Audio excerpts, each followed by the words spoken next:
Start करते हैं drama का अगला एपिसोड। यहाँ पर दिखाया जाता है कि ये जिंग के पास आता है और बताता है कि जैंगलिन को माँ ने राजकुमारी को जहर देने के जुर्म में गिरफ्तार करवा लिया है। इस सीन में दिखाया जाता है कि ड्वागर जैंगलिन के पास जाती है तो जैंगलिन उसे पूछती है कि मैंने आप जो कहा मैंने किया, लेकिन अब आप मुझसे क्या चाहती हैं। ड्वागर कहती है कि तुम अपने ही लोगों को धोखा कैसे दे सकती हो, जो इम्परल की तुमने दिया था वो नकली था, और तुम अपने लोगों के नफरत को कैसे भूल सकती हो। तो जैंगलिन कहती है कि जिंग के पिता अपने क्राइम को जान देकर पूरा किया है, मैं और इस नफरत की वजह से इनोसेंट लोगों की जान नहीं ले सकती। तो ड्वागर कहती है कि जो अपने कबीले की नफरत को भूल जाए वो मरने लायक है और उसे टॉर्चर करने का ऑर्डर देती हैं। बाद दिखाया जाता है कि ये बहुत ज़्यादा परेशान होता है क्योंकि राजकुमारी नहीं उठ रही होती है। वहाँ पर खड़ी गार्ड उससे कहती है कि तुम्हें सच में पता है कि जंगली ने इन्हें जहर नहीं दिया। ये कहता है कि अगर वो जहर देने वाली होती तो वो फिर हमारी सहायता सही पॉइजन को पहचानने में कैसे करती, और उसने दवा भी लिखी है। गार्ड कहती है कि अगर राजकुमारी नहीं उठी तो वो पहली होगी जिसे मैं मारूंगी और दूसरे तुम होगे जिसे मैं मारूंगी। अगले सीन में दिखाया जाता है कि जिंग ड्वागर के पास आता है और घुटने पर बैठ जाता है और ड्वागर से कहता है कि नाजिंग के राजकुमारी की इंगेजमेंट लुई के लॉर्ड से हुई थी, आप चाहे तो ये को गद्दी सौंप दीजिए और उसकी शादी राजकुमारी से करवा दीजिए। आप चाहे तो मुझे सजा भी दे सकती हैं, लेकिन इनमें और इनोसेंट लोगों को इन्वॉल्व मत कीजिए। तो ड्वागर कहती हैं कि तुम्हें ये पता है कि हम लोग एक दूसरे के खिलाफ सालों से लड़ रहे हैं।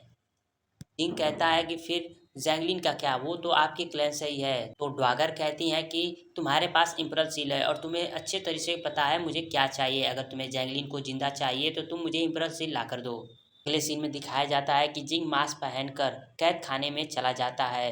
वहाँ पर जिंग को छुड़ाता है और ले जाने वाला होता है, तभी वहाँ पर गाँव आ जाता है कुछ सैनिकों के साथ और उसे पकड़ने के लिए कहता है। तो जिंग अपना मास्क हटाता है और कहता है कि अभी तुम्हारी हिम्मत है कि तुम मुझे रोको।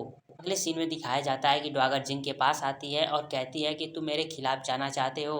जिंग कहता है कि मैं उस औरत को बचाना चाहता हूँ जिसे मैं प्यार कर। ड्वागर कहती है कि राजकुमारी उठने वाली नहीं है, भले तुम्हारे पास इम्पल्स सील है लेकिन तुम वार होने से नहीं रुक सकते। जिंग कहता है कि अगर ऐसा हुआ तो आप मुझे सजा दे दीजिएगा। तभी वहाँ पर ये आ जाता है और बताता है कि राजकुमारी उठ गई है। अगले सीन में दिखाया जाता है कि राजकुमारी उठती है तो ये कहता है कि वैद्य ने कहा है आपको और आराम करना चाहिए। तो राजकुमारी ये को उसका ध्यान रखने के लिए शुक्रिया कहती है।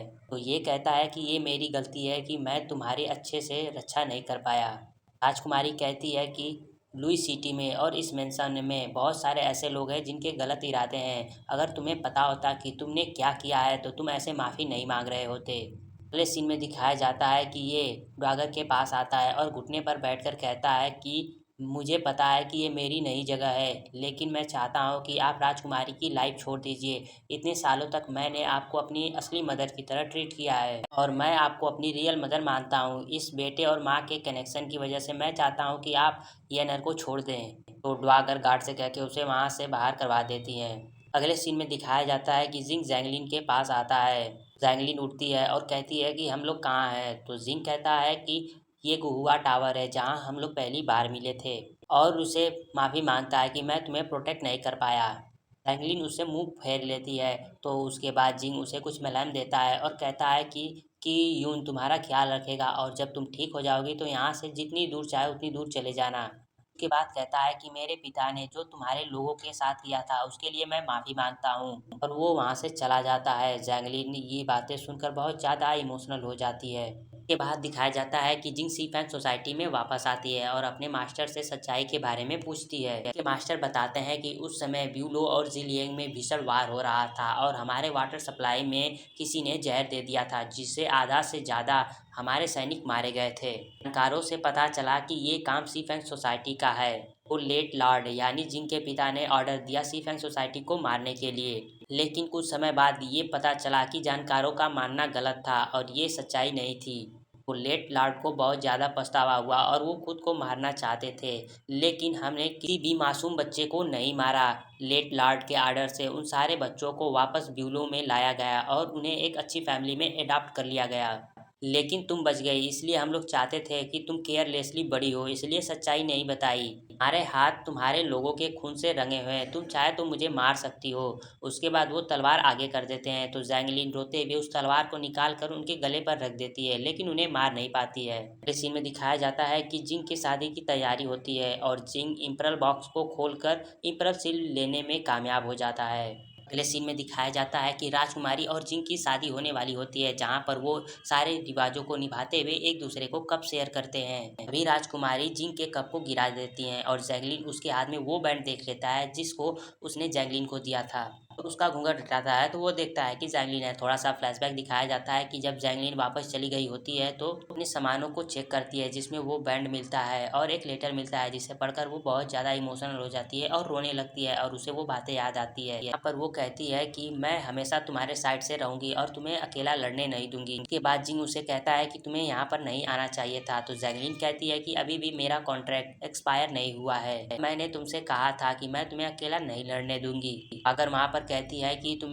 राजकुमारी होने का दिखावा करने की हिम्मत कैसे हुई, और ढेर सारे सैनिकों को अंदर बुला लेती है और उसे मारने का ऑर्डर देती है। के बाद ड्वागर जैंगलिन से पूछती है कि तुमने राजकुमारी के साथ क्या किया। अभी वहाँ पर ये आ जाता है और घुटने पर बैठकर कहता है कि राजकुमारी कहाँ है, आपने उनके साथ क्या किया। तो ड्वागर कहती है कि तुम क्या बकवास बातें कर रहे हो। उसके बाद जिंग वहाँ पर सारे लोगों को सच्चाई बताता है कि ये असली ड्वागर नहीं है। मेरी मदर 18 साल पहले ही आग में जलकर मर गई और ये उनका चेहरा लेकर असली ड्वागर होने का दिखावा करती है। उसके बाद जैंगलिन उसकी सच्चाई बताती है कि ये फैमिंग क्लैन की राजकुमारी है, जो कि ड्वागर का भेष लेकर यहाँ पर सभी लोगों को मारना चाहती है। उसके बाद जिंग इम्परल से निकाल लेता है और ऑर्डर देता है। सभी लोग उसका ऑर्डर मानते हैं, लेकिन वहाँ पे जितने भी मंत्री थे उन्हें जहर दे दिया गया था और वो वहीं पर मर जाते हैं। ड्वागर कहती हैं कि यहाँ पर जितने सारे सैनिक हैं वो मेरे आदमी है, तुम लोग यहाँ से बचकर नहीं जा सकते। वो उन्हें मारने का ऑर्डर देती है। अभी वहाँ पर राजकुमारी और जैंगलिन के मास्टर कुछ सैनिकों के साथ पहुँच जाते हैं।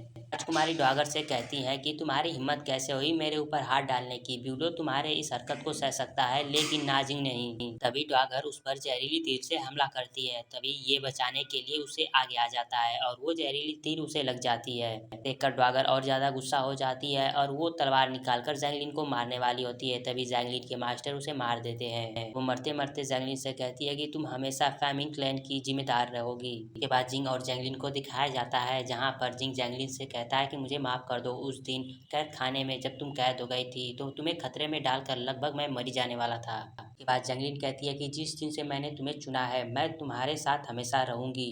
जिंग कहता है कि मैं तुम्हें लाइफ टाइम का कॉन्ट्रैक्ट देना चाहता हूँ, क्या तुम हमेशा मेरे साथ रहोगी। तो जैंगलिन कहती है कि हम लोग हमेशा एक दूसरे के साथ रहेंगे, और जिंग कहता है कि हाँ, हम लोग हमेशा एक दूसरे को बचाएंगे। उसके बाद वो दोनों किस कर लेते हैं। अगले सीन में दिखाया जाता है कि राजकुमारी ये के घाव पर मलहम लगा रही होती है और पूछती है कि क्या तुम्हें दर्द हो रहा है। तो ये कहता है कि अब मैं पहले की तरह कमज़ोर नहीं रहा। बाद राजकुमारी उससे कहती हैं कि मुझे माफ़ कर दो, मैंने तुम्हें इसके बारे में उस दिन नहीं बताया। तो ये कहता है कि मैं तुम्हें इस पर ब्लेम नहीं करता, मेरे भाई ने इतने सालों तक सारी चीज़ें अकेले सही है, अब ये मेरी जिम्मेदारी है कि मैं लुई सी जिम्मेदारियों को लूँ। तो राजकुमारी कहती है कि मैं तुम्हारे साथ खड़ी रहूँगी। के बाद दिखाया जाता है कि ये को लुई सिटी का लॉर्ड बना दिया जाता है और जिंग उसे वो इम्परल सील देता है और कहता है कि ब्लड लाइन मैटर नहीं करता, मैं चाहता हूँ कि तुम फ्यूचर में अच्छे लॉर्ड बनो। उसके बाद दिखाया जाता है कि जिंग और जैंगलिन सिटी छोड़ देते हैं और जैंगलिन रास्ते में जाते जाते कहती है कि मैं अपना टाइटल बदलती हूँ, आज से मैं मार्शल वर्ल्ड की नंबर 1 हीरोइन हूँ। तो जिंग कहता है फिर मैं उसका हस्बैंड हूँ। उसके बाद जैंगलिन कहती है कि जब हम लोग जा रहे थे तो लुई के लॉर्ड यानी ये ने मुझे कुछ गिफ्ट दिया था और कहा था कि जब मैं सिटी छोड़ दूंगी तब इसे खोलकर देखने के लिए। उसके बाद वो गिफ्ट खोलकर देखती है, जिसमें एक पत्र होता है और लिखा होता है कि जैंगलिन सी फैंग सोसाइटी की, जो कि बहुत बोल्ड है और इंडिपेंडेंट कैरेक्टर की है। ये पढ़कर जैंगलिन गुस्सा हो रही होती है। तभी जिंग उसके हाथ से वो लेटर छोड़कर आगे पढ़ लेता है। मैं लुई का लॉर्ड जैंगलिन को ये आर्डर देता हूँ कि मेरे भाई को परेशान न करने की और उसके साथ बूढ़े होने तक हमेशा उसके साथ रहने की। उसके बाद आगे दिखाया जाता है कि जिंग और जैंगलिन एक दूसरे को किस कर देते हैं और ये ड्रामा यहीं पर खत्म हो जाता है।